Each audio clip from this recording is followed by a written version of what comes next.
اللہ اس سے سختی سے حساب لے گا، اور اللہ جس سے سختی سے حساب لے، دنیا کا کوئی بھی بندہ اللہ کو جواب دینے کی طاقت نہیں رکھتا۔ صرف ایک بات سن لے، دل کے کان سے توجہ کرنا، بہت خاص بات یاد آ گئی، توجہ سن لے۔ حضرت سیدنا عیسیٰ علیہ السلام، سن لے اس کو، اور ہو سکے تو دل میں لکھ لینا۔ اگر آپ سمجھتے ہیں نا اللہ حساب لے گا جواب دیں گے، اللہ اکبر۔ حضرت عیسیٰ علیہ السلام سے اللہ قیامت کے دن ایک سوال کرے گا، ایک سوال، اور وہ بھی حساب لینے کے لیے نہیں۔ عیسیٰ علیہ السلام پر عیسائیوں نے جو الزام لگایا تھا، اس الزام کو ختم کرنے کے لیے اور عیسائیوں کو رسوا اور ذلیل کرنے کے لیے اللہ ایک سوال کرے گا عیسیٰ علیہ السلام سے، اے عیسیٰ، کیا تم نے یہ کہا تھا اپنی قوم کو کہ تمہاری ماں اور تمہیں خدا بنا لے؟ تمہارے بعد تم اور تمہاری ماں خدا بن جائے؟ آپ نے یہ سکھایا تھا قوم کو۔ عیسائیوں کو ذلیل و رسوا کرنے کے لیے اور لگے ہوئے الزام کو ختم کرنے کے لیے اللہ ایک سوال کرے گا۔ حدیث پاک میں اللہ کے رسول فرماتے ہیں، حدیث پاک کا مفہوم ہے، جیسے ہی اللہ حضرت عیسیٰ علیہ السلام سے یہ سوال کرے گا، عیسیٰ علیہ السلام پر اللہ کا خوف اتنا غالب آئے گا کہ آپ کے ہر جملے سے، ہر بات سے خون کی فواریں نکلیں گی۔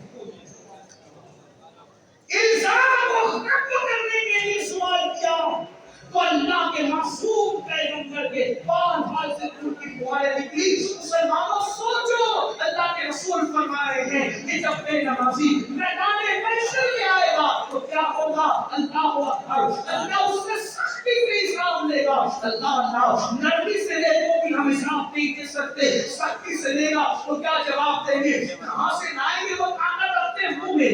کس زنا کے بارے میں اللہ کو بتائیں گے، اللہ اکبر، چوریوں کے بارے میں اللہ کو بتائیں گے، غیبتوں کے بارے میں اللہ کو بتائیں گے، عورتوں کے پاپ کی نظریں کرتے تھے اللہ کو بتائیں گے، جوا کھیلتے تھے اللہ کو یہ بتائیں گے، سکے کے دھندے کرتے تھے اللہ کو یہ بتائیں گے، اللہ اکبر، اللہ کوئی اپنی ماں پہ ظلم کرتا تھا اللہ کو یہ بتائیں گے، زکاتیں حرام کر جاتے تھے اللہ کو یہ بتائیں گے، اللہ اکبر، اپنی تنہائیوں میں زنا کی گندی فلمیں دیکھتے تھے اللہ کو یہ بتائیں گے۔ کیا جواب دو گے اللہ کے بندوں، اللہ کی بارگاہ میں؟ آقا فرماتے ہیں نماز چھوڑنے کی سزا یہ ہے کہ اللہ تم سے سختی سے حساب لے گا۔ کاش صرف 10 منٹ میں ٹائم نکال لیا ہوتا، 10 منٹ کا وقت نکال لیا ہوتا، کتنی بڑی بڑی مصیبتوں سے بچ جاتے، کتنی بڑی بڑی تکلیفوں سے بچ جاتے۔ اور اس کے بعد آقا فرماتے ہیں تیسری مصیبت میدان محشر میں یہ، اور یہاں 12 کا عدد پورا ہو جاتا ہے، 12 کا عدد مکمل ہوتا ہے۔ آقا ارشاد فرماتے ہیں بے نمازی کو اللہ جہنم میں داخل کرنا۔ بے نمازی کا ٹھکانہ جہنم ہوگا، اور جہنم کیا ہے؟ اللہ اکبر، اللہ کے رسول صلی اللہ علیہ وسلم ارشاد فرماتے ہیں جہنم کے اندر اتنا شدید اور سخت ترین عذاب ہے، نہ کسی آنکھ نے دیکھا، نہ کسی کان نے سنا۔ آقا ارشاد فرماتے ہیں جہنم کا جو عذاب میں جانتا ہوں، آقا ارشاد فرماتے ہیں جہنم کا جو عذاب میں جانتا ہوں، اگر وہ تم کو پتہ چل جائے تو تم ایسے پگھلنے لگو جیسے پانی کے اندر نمک پگھلنے لگتا ہے۔ آقا فرماتے ہیں اللہ کا عذاب جو میں جانتا ہوں، اگر تم جانو تو تم اپنی بیویوں کے قریب نہ جاؤ، تم نکاح کرنا چھوڑ دو، تم اچھے کھانا کھانا چھوڑ دو، تم اچھے کپڑے پہننا چھوڑ دو، اور جنگلوں میں پاگلوں کی طرح بھٹکنے لگو۔ اللہ اکبر، وہ عذاب ہے۔ صرف جہنم کے عذاب کے بارے میں آقا نے فرمایا نا بے نمازی پر تیسری مصیبت یہ ہوگی میدان محشر میں اللہ اس کو جہنم میں ڈالے گا۔ سوچو، آقا فرماتے ہیں بخاری شریف کی حدیث کا مفہوم ہے کہ بے اللہ پاک جہنم میں سب سے ہلکا عذاب ہے۔ اللہ جہنم میں سب سے ہلکا عذاب جس جہنمی کو دے گا وہ یہ کہ اس کے پیر کے اندر آگ کی جوتی پہنائی ہوگی۔ جہنم میں سب سے ہلکا کم عذاب، بالکل پہلے درجے کا عذاب، کم عذاب، سب سے ہلکا کم ترین عذاب کہ پیروں میں آگ کی جوتیاں پہنائی جائے گی. حدیث پاک کا مفہوم ہے جب اس جہنمی کو جس کو سب سے ہلکے عذاب کے طور پر اس کے پیر میں آگ کی جوتی پہنائی جائے گی تو اس کے سر میں اس کا بھیجا ایسے کھولنے لگے گا جیسے چولہے پہ رکھی ہوئی ہانڈی کے اندر پانی کھولتا ہے اور پانی کھولتا ہے اور اس کا بھیجا کھول کے اس کے پیروں پہ گرے گا. یہ سب سے ہلکا تھا. ایک حدیث پاک ہے جب جہنم کو بیل کے ناک کے ایک سوراخ کی طرح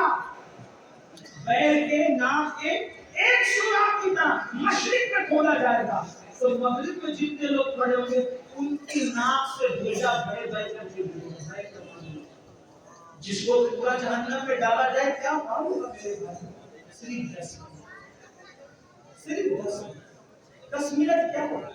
اگر مجھے یقین ہوتا نا کہ میں ایک ایک کے پیر پکڑوں گا تو وہ نمازی بنتا ہے. میں کوئی مبالغہ نہیں کرتا تمہارے پیر پکڑ کے دیکھا نمازی بنتا ہے. کیونکہ دنیا اور آخرت کی ساری مصیبتیں نماز چھوڑنے کی وجہ سے گناہ پر دلیری نماز چھوڑنے کی وجہ سے. مسجدوں کو آباد کرو بچے کو نمازی بناؤ گھر میں نماز کا ماحول بناؤ. سالن میں نمک زیادہ ہونے پہ بیوی کو مارا ہے کبھی نماز کے لیے ناراض بھی ہوئے بیوی سے. بچہ اسکول نہیں گیا تو اس کو مارتے ہو. بچہ نماز نہیں گیا تو کبھی اس کو مارا ہے. نماز پڑھنے تو وقت اگر سن لو نماز نہیں پڑھو گے تو پھر سن لو. سیدنا فاروق اعظم کو جب زخمی کیا گیا شہید کرنے کے لیے پورے بدن سے خون رس رہا تھا.